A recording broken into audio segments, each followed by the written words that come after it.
আয়ারল্যান্ডের বিপক্ষে তানজিদের হাতেই লিখিত হল নতুন বিশ্ব রেকর্ড।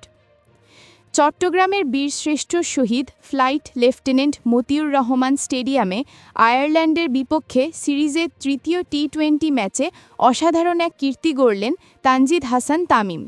এক ইনিংসে 5টি ক্যাচ নিয়ে তিনি স্পর্শ করলেন টি-20 ইতিহাসের সর্বোচ্চ ক্যাচের বিশ্ব রেকর্ড। মঙ্গলবার অনুষ্ঠিত ম্যাচটিতে Gareth Delany, Mark Adair, Matthew Humphreys, George Dockrell এবং বেন হোয়াইটের ক্যাচ সংগ্রহ করেন তানজিদ। এর মাধ্যমে মালদ্বীপের ওয়েদাগে মালিন্দা এবং সুইডেনের সেদিক সাহাকের সঙ্গে যৌথভাবে এক ম্যাচে সর্বোচ্চ 5 ক্যাচ নেওয়ার রেকর্ডে নাম লেখান তিনি। তবে আরও বড় অর্জন হল আইসিসির পূর্ণ সদস্য দেশের ক্রিকেটারদের মধ্যে এক ম্যাচে 5 ক্যাচ নেওয়া প্রথম ফিল্ডার এখন তানজিদ হাসান। ফলে এই রেকর্ডে তিনি এককভাবে শীর্ষে অবস্থান করছেন। ফিল্ডিং দক্ষতায় এমন নজিরবিহীন পারফরম্যান্সে সিরিজের শেষ ম্যাচেও আলোচনার কেন্দ্রবিন্দুতে ছিলেন বাংলাদেশের এই তরুণ ওপেনার।